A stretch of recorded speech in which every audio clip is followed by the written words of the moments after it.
Well, jeepers! You're listening to Smash or Pass. Hello, everyone. Welcome back to another interview on the JB and Millie channel. I am JB, and joined with me, as always, is Millie. Hi. We also have Rhianna Hello. and Smash. Hello. And joining us today to help us bring in the celebrations for the 20th anniversary of What's New Scooby Doo, we have Rich Dickerson. Hi. So, I think many people will know you as a composer and songwriter for What's New Scooby Doo, along with the previous director DVD movies, Legend of the Vampire and The Monster of Mexico. But kind of bringing things back to the beginning, we can see that your career largely began in about 1997 as a music supervisor. So what kind of built you up to that role?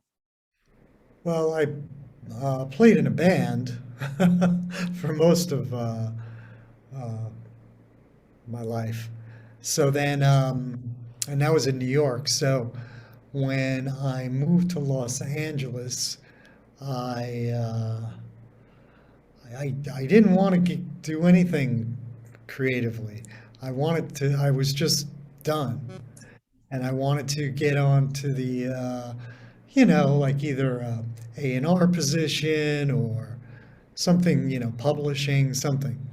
So I got into music supervision.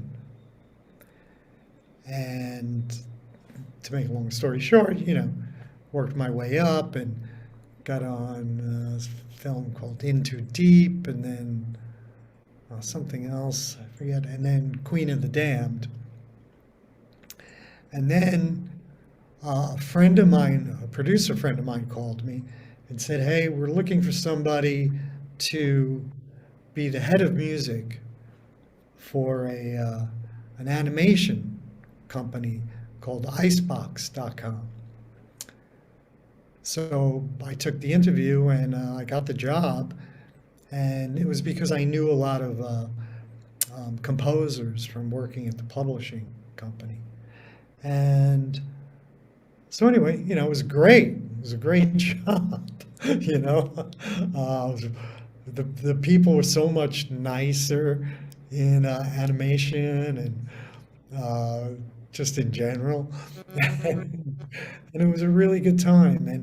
And then, but what happened was one day, because I always wrote songs, always write. One day, there was a show that we had, and the creator of the show was going to air at 5 o'clock that afternoon. And he calls me up in the morning and says, "Hey, I really want a theme song." And I was like, okay. And I just wrote it just because there was just no time, So I wrote the theme song and he was happy. And then somebody else asked me, and somebody else asked me, and somebody else asked me to score their show. So everything kind of came full circle for me. And then Scooby Doo happened. Because I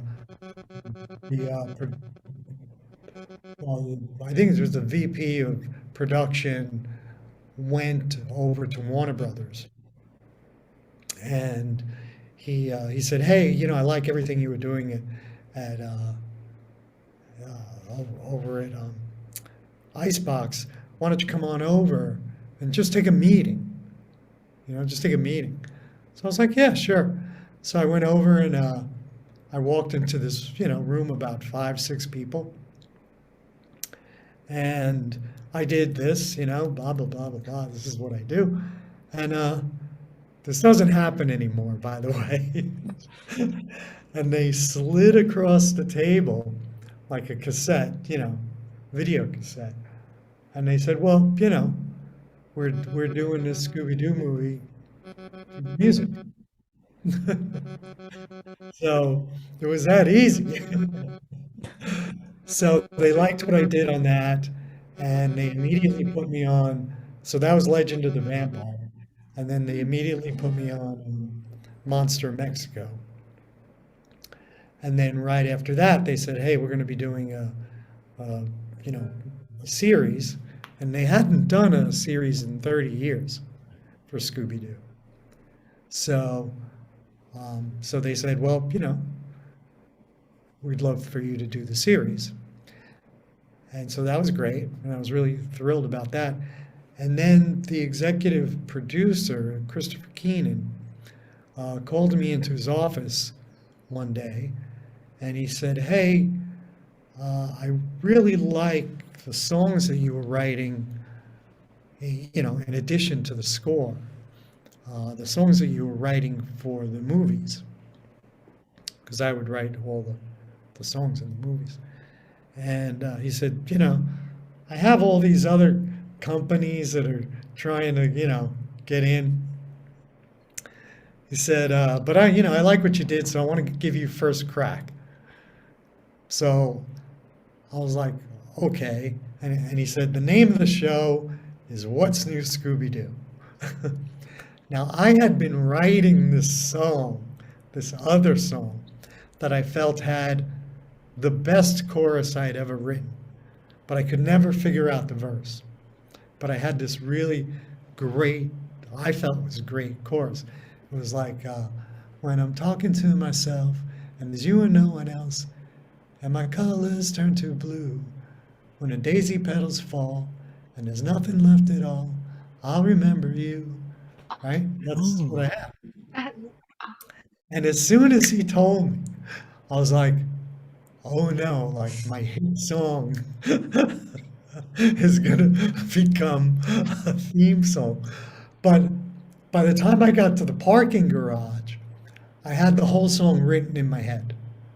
And I just went back to the studio, and I scribbled down all the lyrics, and I came up with a verse just like that, and then I recorded it right away.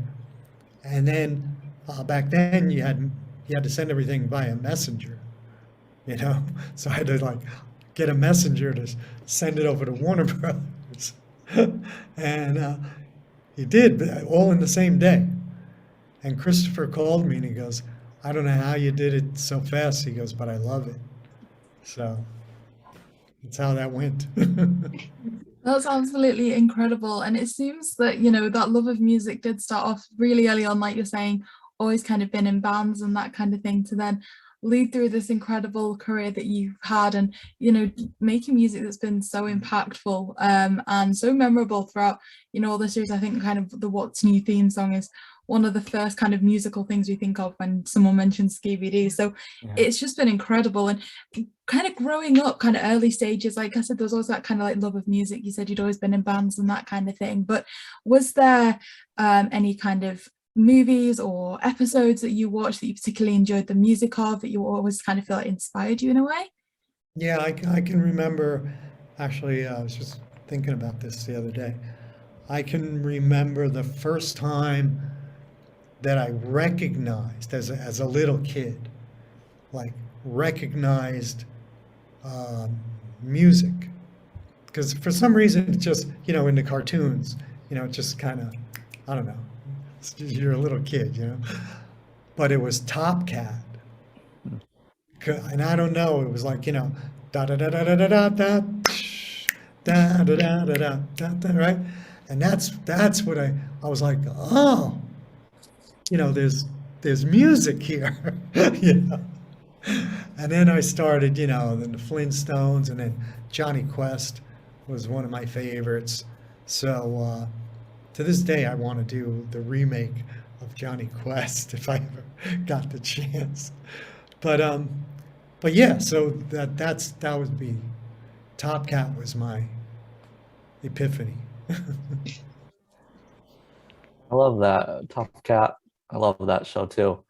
And so throughout kind of your career, you have written, you've performed, you've composed.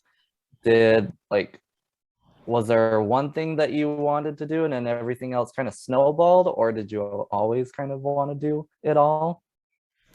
Yeah, so I think this is because when I grew up, it was AM radio as a kid. As a little kid, you get in the car and my mom would turn on the radio, and that's that's what you listen to. And back then, the radio was all over the place. You know, you'd hear a Beatles song, you'd hear a Neil Diamond song, you'd hear, you know, just hear the weirdest stuff, you know, all over. And also, too, my parents, like nobody in my family plays an instrument, nobody. But my dad always loved, what you call it, he always loved music. But he was the same way.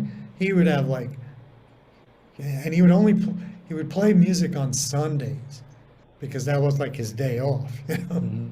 So he would play Trini Lopez, Johnny Cash, Hank Williams, Frank Sinatra. You know, it was just, but I guess I just soaked that in. And then one of the things that I'm very fortunate enough is that I'm not pigeonholed into a certain genre, because I can do, you know, I can write a preschool song, I can write a Scooby Doo song. You know, I just submitted, it's like a, you know, Pink Panther type of music, you know. So I've done all types of scores and all types of songs. So it's come in handy. Wow, that's amazing. You know, your career, first of all, we're really glad that you became, you know, a composer and performer and writer and everything, because so many of your songs, they're amazing. And I mean, the other day I was literally screaming whilst washing my hair, the What's New Scooby Doo theme. I was just singing it at the top of my lungs. But, you know, your career has spanned over 20 years now. And to what extent has technology impacted what you do? Because technology has just improved over time. And you mentioned that before you'd have to submit using a messenger. So obviously that would have changed. Yeah, so I mean, it's, you know, the immediacy of, you know, getting tracks to people back and forth is a big deal. Also, Zoom is a huge deal. Like, because I have a studio, so right now I'm in Mexico, in my studio in Mexico, and then I have a studio in Los Angeles, and I have a studio in Dublin. And I have partners there. I have partners in Dublin and Los Angeles. So Zoom makes it, you know, possible for us to work. I mean, this morning I was working with someone over Zoom, you know, just, you know, sharing the tracks and going back and forth. So that's made a big difference. And well, we were using Zoom way before the pandemic, because there was a producer that I was working with, and he's like, there's this thing called Zoom. You gotta try it. Because he's like, I love coming to your studio, but we're just so busy. We just don't have time, you know, to do it. And he's like, get this Zoom thing. So we did, and that's, you know, now it's so common. So. Yeah, I mean, that is fantastic. We are definitely, at least like us two, were the ones that started Zoom when the pandemic happened. So we are kind of new to it. But as you say, it's just such a powerful tool. And like we've spoken about your career, there's been so many occasions as well, like notably your Emmy Award for music. And what was it like to receive that type of accolade? All right, I'll tell you the story. It's not as glamorous as you think. So I did a song, not even, it was a theme. It was a theme for an ESPN show. And the two producers that sent in the I guess, you know, into the committee, right? They called me up one day and they said, hey, Rich, we got good news and bad news. And I said, okay, what's the good news? And he said, you won an Emmy. And I said, okay, what's the bad news? He goes, they already had the ceremony. He goes, I said, okay. He said, yeah. He goes, we didn't think we were going to win. He goes, when we filled out all the ballot stuff, we just wrote down like Tim and Al. He goes, we didn't fill in like any of the stuff, you know. So he said, you know, so you won for music. So then they, you know, a few days later, or I guess a week later, or whatever, they sent over the statue, you know, and there was nobody there at the, you know, at the studio, except the cleaning lady upstairs.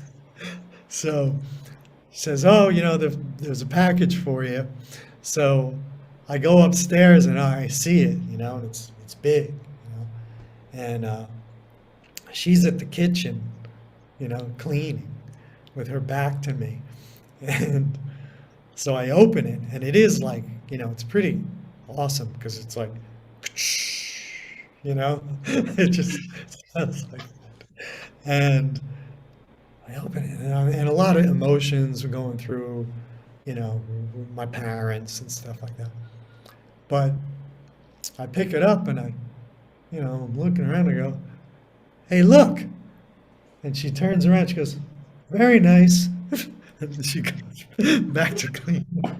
Well, it wasn't any big moment. But I think I prefer that story actually. Yeah, I mean, I guess it was a part of that Kasem kind of anticlimactic in terms of like grandeur and spectacle. I guess, like you mentioned, within yourself, you had the moment, you know, thinking about your parents, and just to have that recognition is just amazing. And you absolutely deserve that, and so much more, because like your work has really not just been good for the time it's been in, but it's also lasted the test of time. And I guess that brings us pretty perfectly onto the Scooby Doo stuff. And I suppose starting at, you know, possibly a connection towards Scooby Doo, prior to composing for Scooby Doo or writing any of the music for it, were you very familiar with the cartoons, and did you have like a favorite member of Mystery Inc. at all or anything like that? I didn't have a favorite member because it is such a cast, you know, involvement, you know. So it's not something, to me anyway, it didn't lend itself to a favorite member. I mean, they're all very distinctive and but yeah, you know, I watched, I used to watch Scooby Doo all the time, you know. It's one of, you know, it's one of everybody's favorites, you know. I mean, to think about it, they hadn't done one in 30 years. And then they asked me to do one, you know, the series. And that was a big deal, you know. It's incredible. And like you say, for it to have been 30 years, it was kind of, you know, needed. It wasn't like there was a continuity that had always been there. It was kind of needing to make an impact again. And right from Yeah. the start with the, you know, What's New Scooby Doo song, it definitely does that. So like you say, it was just so many good decisions and everything. And I guess starting off with the work on Legend of the Vampire, I know you were kind of saying a little bit about the story of how that happened. It was almost like there was a tape on the table and they were just like, okay, we're using your music. Kind of, how did that meeting like come to be? Was it that you'd already kind of had a song in mind that they would just wanted to use, or did you do something specific for it? What I did was, now that you mention it, so I didn't do anything for it. I really just went in as a meet and greet, you know, just, hey, and I walked into this room and did that. But not the creator, the director, producer of that, Scott Gerald's of that Legend of the Vampire. I mean, that's my first gig, you know. So he said he wanted to use the original Scooby-Doo tracks, but Warner Brothers didn't own them.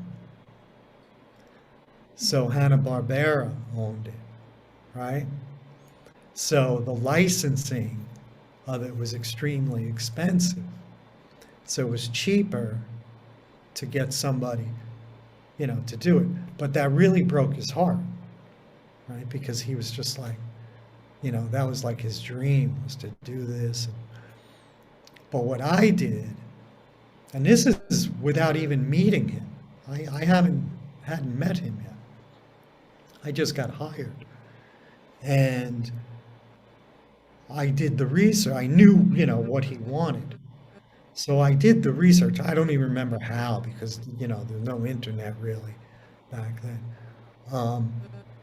But I found out that it was like an 11-piece ensemble that did all that, you know, dum, dum, dum, dum, you know, all that stuff. And then, I mean, I went down the rabbit hole. You know, I knew what kind of amplifiers they used. You know, I really did my research. And so I created that sound. Now I played, you know, all my own cues, because you can't copy cues, but I even created the atmosphere, like the sound of it, right? And he called me and he told me, he said, Rich, he goes, I have to tell you, he goes, you know, I was A-Bing, you know, and he goes, I got confused. You know, he goes, so thank you, you know, for helping me. And so then he hired me right on the next one. So That's the incredible. Monster Mexico, he hired me right on the same one, because they were, I think they were back to back. And Yeah. so, and then What's New Scooby Doo was a little different. There was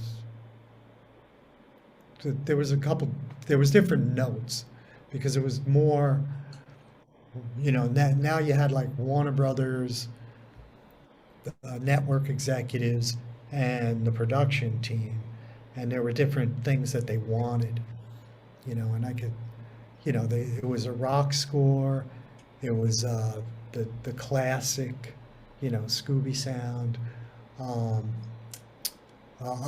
The other thing they wanted was you to be able to close your eyes and know that they were in Mexico or Russia or Japan, because wherever they were, they wanted to know that which was, as a composer, is a lot of fun, because I get to bring all those instruments into play. And then the other thing, and they wanted a big orchestral part, because the note that came from Warner Brothers was, because they always go to commercial, right? They ramp up, it always. And so they said, we want to scare the crap out of the kids when we go to commercial. So it's always, if you watch it, it's always,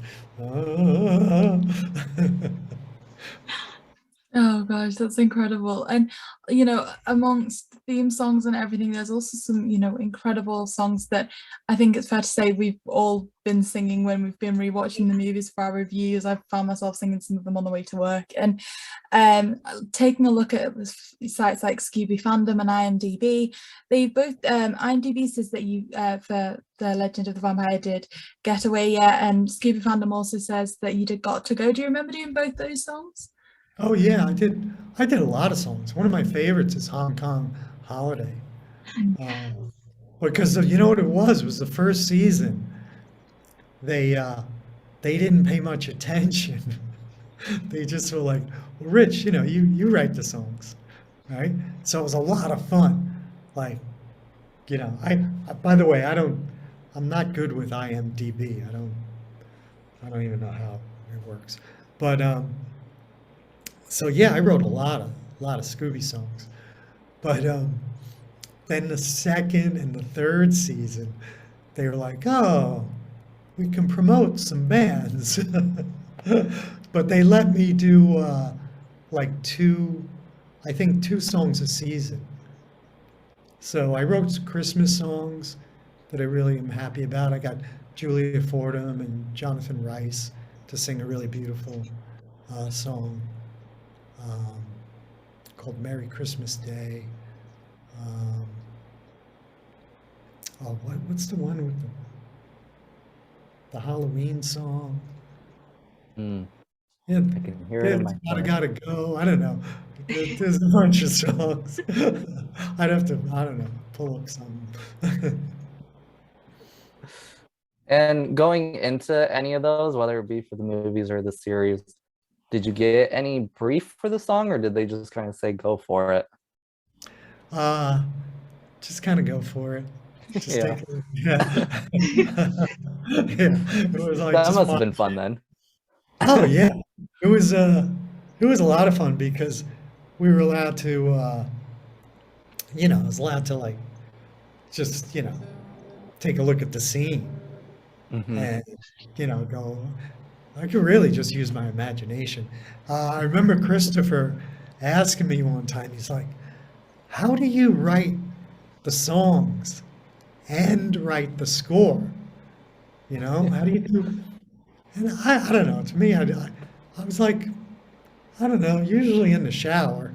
I usually come up with this stuff in the shower. I said, but we start, from 0, 0, 0. It's all linear. So when you get to, well, I don't know, 5 minutes in, 10 minutes in, because those were 22-minute episodes. So let's say 10 minutes in, there's going to be a 1-minute song. So usually I would write the song, a day or two before while I was in the shower or driving home or something. I'd just pop in. And I'm pretty good that way. Like I can just look at something and then start thinking, Mhm. So. Oh, that's great. And like, there's one song in particular in The Legend of the Vampire. I believe it's Get Away, yeah. And a lot of fans have kind of praised that because the Hex Girls were in that movie as well. And so they Yeah. seem like it was very fitting. Did you have that in mind at all for that song? No, but I know that, whoa, get away, get away. Yeah.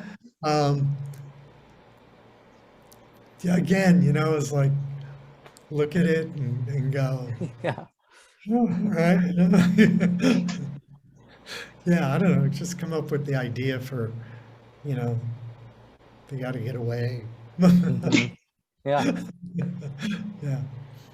I think that's what makes you so great. The fact that you can you don't overthink it. It's just, okay, this Mhm. seems to suit. And you don't want to overcomplicate things. And it's one thing that we all really love about Scooby Doo is it doesn't seem overly complicated, then there's parts that do.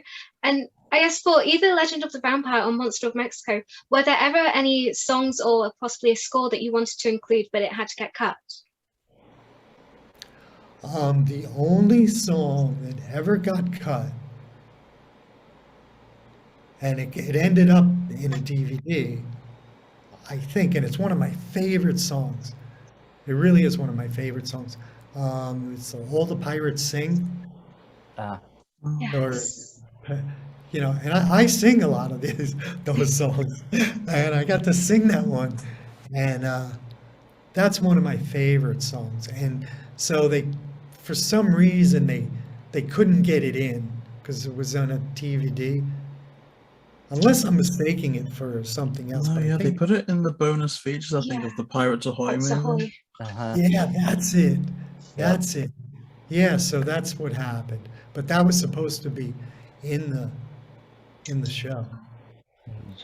I'll have to agree. That's one of the ones that, when looking back, I hum it a lot of the time, just like doing whatever. I think it's so nice speaking to you because you get to know the person behind the legendary music that we all still love to this day.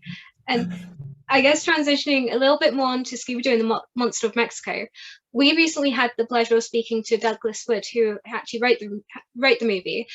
So did you ever have to liaise with him about the musical side of the film at all? No, because what happens is when they write a script, that's it. They write a script, and then when I get it usually at the animatic stage.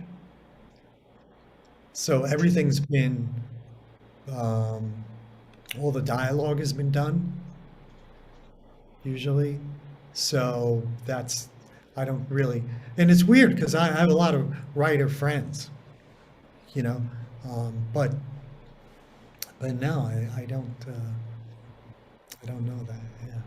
I mean, that's definitely very interesting, and I guess one of the more, I mean, as you say, one of the goals is to make it seem like they are in the location. And I think for Monster of Mexico, one of the greatest songs that accomplishes that is the Scooby Cha Cha Do song, because it's like the perfect way to end everything and just to round up the whole vibe of the movie in general. And you're credited as the writer and performer of that. Do you know if that entailed mainly vocals or was it music, like instruments at all? Well, we played all the instruments for everything, Mm. for everything. But Scooby Cha Cha Do, I remember. I mean, I remember doing it. But I remember Viva Mexico a little better because the girl that sang it did a great job. And it's one of my favorite. That would have been Maria Carmen. Yeah, something like that. Yeah, she did a really good job. I think I'm Facebook friends with her. Oh yeah, so that is incredible, and I guess we've spoken, quite a lot about the two movies now, as well as what's new. But in terms of Legend of the Vampire and Monster of Mexico, when the movies were eventually finished and released, do you remember the first experience you had watching the movies, and what was it like to hear your music brought to life, essentially? Well, it's weird because I think, and I could be wrong, but I think it was Monster of Mexico was right behind the Legend of the Vampire. So it was kind of like this whirlwind, of like, oh, we're so busy, so busy, so busy, so busy, and then, oh, we got to start this other one. So there really wasn't a lot of time. It was like cool, but it wasn't like a big deal. I remember with What's New Scooby Doo, because they had Saturday morning cartoons, and I remember sitting there with my Cocoa Puffs and crying, because up until that point, I never believed that they were going to use the song, even though they told me. But at one point, Tom Jones was going to sing it. Can you imagine that? What's new Scooby Doo? Like something like that. They had me create, which was weird. They had me create a whole new version for Tom Jones to sing it because he wanted to sing it. Now, my mom was a huge Tom Jones fan. Mine too. Yeah. So I had a friend over at Chrysalis Records, and I said, "Hey, can you send over all the Tom Jones stuff?" And again, it was Messenger stuff, and he did, so that I could get the horn arrangements, because because it was a different type of song, and it's da da da da da da da, So I wanted to make sure, and then I mocked it up, the vocal with a Tom Jones kind of thing, and it was a disappointment to me because I really believed it should be, a Blink 182 or something, like it ended up being, Simple Plan. So maybe like 2 weeks before or a couple weeks before the show, the Warner Brothers music people called me and said, "Hey, we're going to have our own band, Simple Plan, do it." And I was like, "Oh, okay, great, perfect," because that's how I heard it. And they said, "But we're going to record it up in Canada." And I said, "Well, I would like to go, and I'll pay my own way. I don't care because I want to make sure that everything's done, perfectly." And the head of music at that time, she goes, "Rich, trust me, if they play one note, you know, or change anything. She goes, I'll fly you right up. She goes, but, you know, we can't have that happen, whatever. So they did. Simple Plan did it exactly. Like every harmony, every guitar part, everything exactly like the mock-up, you know, like we did for the demo. And then I had never seen Simple Plan. So years later, my friend, they were playing the Troubadour at, you know, in Los Angeles. And my friend who worked at Chrysalis, he was like, hey, you want to go see him? And I was like, yeah, that'd be cool. Never saw him. And we would always stand at the back. There's a back bar. It's the way in the back, right? And that's where we always stood. So we're standing there and having some drinks, and the place is packed. It's packed. And they're doing their set, and I had no idea they would do Scooby Doo. Like, you know, why should they, right? They did it, and the place erupted. It erupted. And I was like, and my friend's looking at me, and I start crying, you know? I was like, whoa, you know? That blew my mind more than anything, was seeing that. And then we went up to the, whatever, you know, VIP or whatever, and I got to meet the guitar player, and he was totally cool. And yeah, that was a really important moment in my life for Simple Plan to meet them. That just sounds absolutely an incredible moment to kind of, you know, getting that meeting between the two of you, and also you getting to hear the song played live the way that you wanted it to be done. And I mean, I agree that I couldn't imagine it done any other way. Like, I've heard Tom Jones through my mum's music and all that kind of thing, and I think that the way that it's done, I think the energy in that song at the start of every episode, it just makes you ready for the episode, because it is so, you know, energetic. It seems to have so much enthusiasm behind it and things like that. It just makes you ready to watch the episode, whereas I know Tom Jones music can tend to be a bit slower and that kind of thing. So I think, you know, it certainly brought the right energy for the episodes and everything. I think Simple Plan, even to this day, perform the song like at concerts and stuff, and it always, without fail, even 20 years later, just gets people so excited. I actually heard somewhere, I think it was a friend of mine, had a friend who went to one of their concerts, and they actually had to do an encore of What's New Scooby Doo because people just wanted it. And it's the main reason I want to go to one of their concerts. Oh, yeah, me too. Oh, they must hate me for that, though.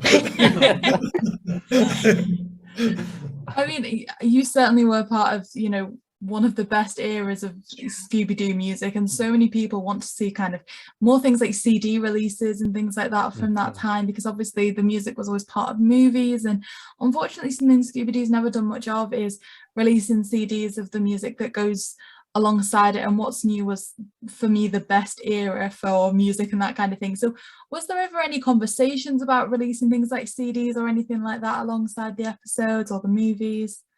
So I pitched it, right? Because, you know, by now we had all these songs, and I knew the woman by then, you know, and,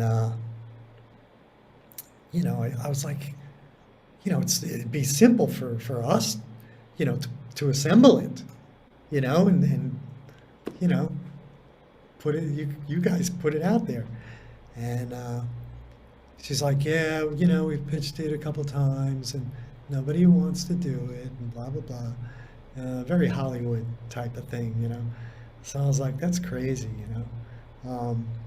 So yeah, no, there's not a, you know, and I don't own, you know, those songs. So, you know, I have the right, what's called the writer share, but I don't, they own the publishing and the master, so they get to do what they want to do with it. So, yeah. And then what happened was there was a new regime. So all the executives and everybody from back then were let go. Pretty much right after that. I did one more series. I did a series for one of the producers called Debo the Gift Dragon. And then I think right after that they let them go, and they cleaned house. They fired everybody, and so they brought on like a whole new regime, and so unfortunately I haven't worked, on the Scooby stuff any longer, because they're like, oh, we have our own guys and all that. So it's It's I a keep shame. pushing, I keep trying. Please do keep trying. I think it'd be really refreshing to kind of get back some more What's New era where you can expect one really good song every episode and every movie has a good song to it as well. It was something that worked so well, and it was a shame they kind of left it behind. Well, thank you very much. It's nice to hear. And it's been so interesting to hear as well about like how you wrote the What's New song. I know you said that you did that so quickly. For me, that's kind of, an incredible kind of astounding thing in itself, that something like that was put together so quickly. I know you said you kind of almost thought of it in a day. For me, to have something so iconic, you'd think the amount of time and kind of reviews and everything that would go behind that, and kind of perhaps having to redraft and do all that kind of thing, would have taken a lot more time. Nope. So was it just a case of you just needed to do that one draft and pitch it, and they were happy, and that was, like you say, there was some kind of alterations for Tom, like, the Tom Jones kind of angle, but other than that, was it just, they heard heard it and were just as sold on it as all of us are? Yeah, I don't know why, it's not always that way. It's not always like when you write a song, but the good ones, like they say, the good ones do come quick. And there have been times where, I've just written them so fast, and it's like, oh wow, where did that come from? And it's a good, like, Hong Kong Holiday, is a really good example, or Viva Mexico, they're just good examples. What was that? The Christmas fright? No, Halloween Fright, right? Yeah. It's like the beginning. It's short, Mhm. but I wrote that like right there. Dun, dun, dun, dun, dun, Welcome dun, around, everyone in town. yeah, exactly. Love You that know, I one. just wrote that right there, and maybe a couple others, but those are the best ones. And for the What's New, I mean, you probably have already answered this, to be honest, but did you ever think it'd be this popular? No, no. I was in an Uber about a year ago or whatever. I forget, pandemic. And you get in the Uber, sitting in the back, and there's a young kid, and he starts singing the song. And I said, hey, why are you singing that song? He goes, oh, this is my favorite song, when I was a kid. And I said, I wrote that song. And he was like, oh my God. I said, keep two hands on the wheel, okay? So it's always nice. The stuff is always nice. Yeah. That sounds so fun. So many different experiences. Well, you know And that then- Scooby, so, I mean, if you go down the list of like Scooby Doo's, I guess, like Mhm. cartoons of all time or Scooby Doo. Like Scooby Doo's number one. Or is it, I don't know, is it cartoons, or it's like number three or Yeah. number four, Yeah. something like that. Which always shocks me. I'm like, oh wow. And then they'll have the other ones, and I'm like,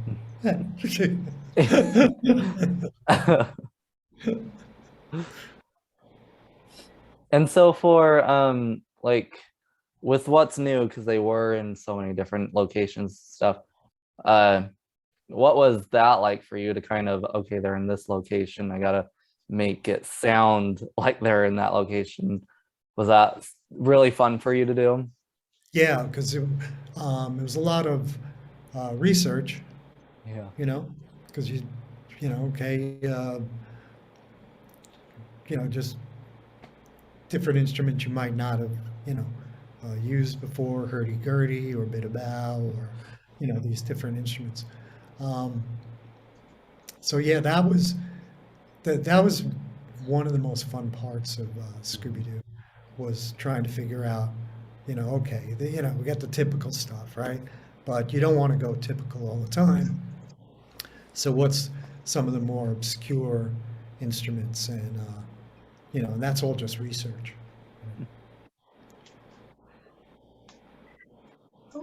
And so some of the songs you wrote for What's New, as you mentioned before, you got to work with bands like Simple Plan. There were a couple of other bands, and at the time of you writing the songs, were you aware of them, like those specific bands, performing them at the time of writing them?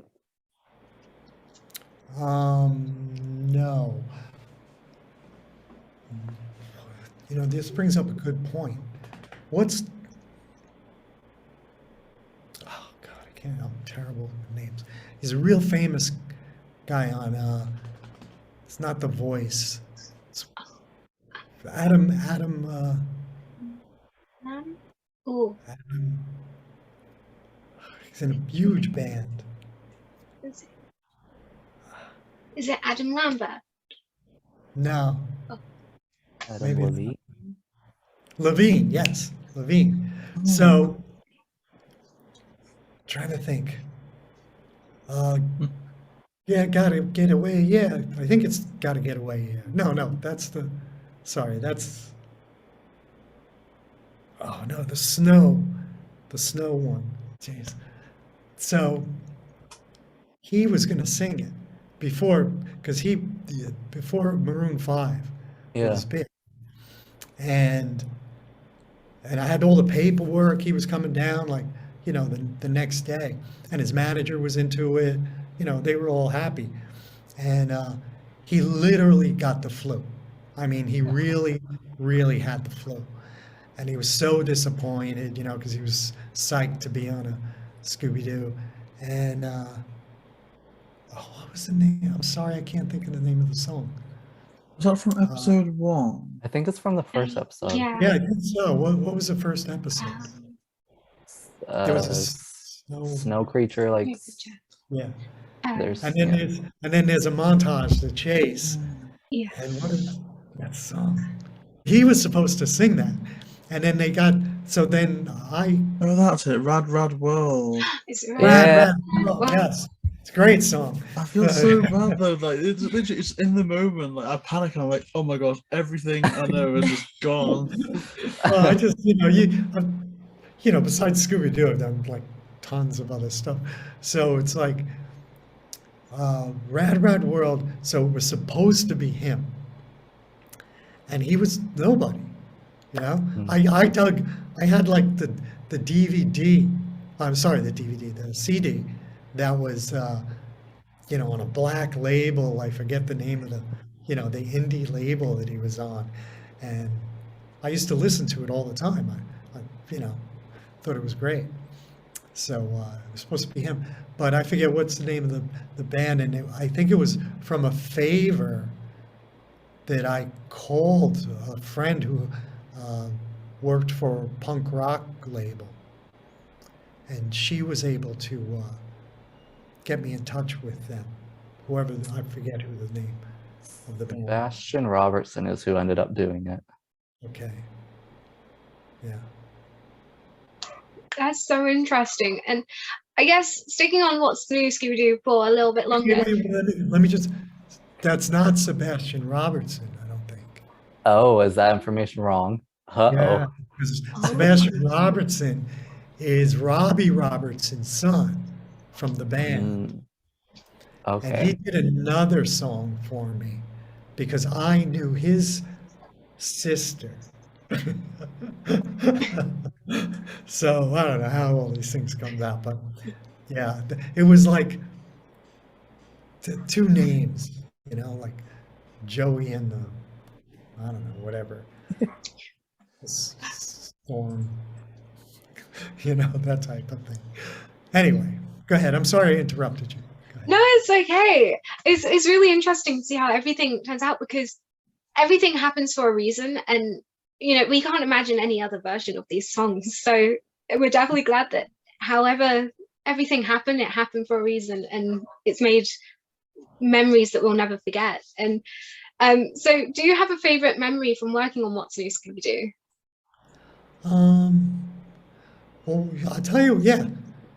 So I'd never been in a vocal booth, like, Warner Brothers, had my own vocal booths, but not an ensemble, right? So I'd never been in an ensemble before. So it was the Hex Girls, actually.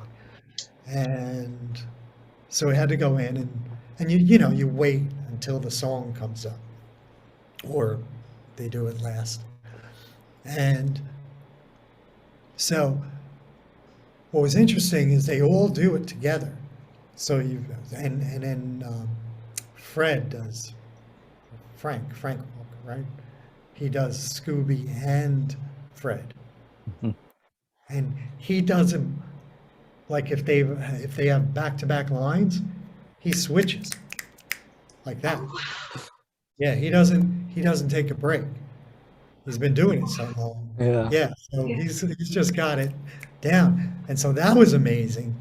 And then in between the others, the voice actors can't help themselves. They're goofing around like all constantly, except for Kasem, because he was older and he sat in the middle, and he would just like conserve his energy, So he would just, and then when it came time for him to go, Shaggy, you just go, and then they're right back to it. He was such a nice guy. He was so nice, but then he'd come back to it. So that was my favorite, and then that's how I got to know E.G. Daly, because she was one of the Hex Girls, I think. And so she goes, "Who wrote this song?" And I was like, me, I thought I was going to get in trouble or something. Well, this is terrible. And she's like, "I want to talk to you, afterwards." So I did. She wanted me to produce and write songs for her solo record, and it became like a Billboard, 13, went to number 13 or 15 or something on the dance charts, So that was kind of cool. Oh, that does sound absolutely amazing. Thank you so much for sharing that. It's just so amazing to hear about the behind the scenes of what went on in the show. And I guess this next question may be a bit more difficult, but it's just, without including the What's New Scooby Doo theme tune, do you have a favorite song from from that series that you wrote? From not What's including. New Scooby Doo? It's probably All the Pirates, the one that didn't get in, or Hong Kong Holiday. That kind of, yeah. That's a fun one. But it's weird. I just love All the Pirates singing. It's just da da da da da da da da da da. It's fun.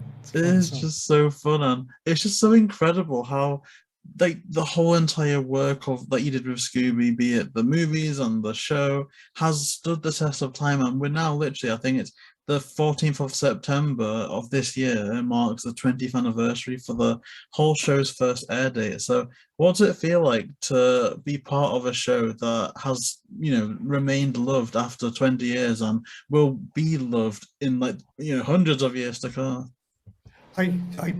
To be honest, I didn't know it was 20 years till you guys told me. So I hope they play it more.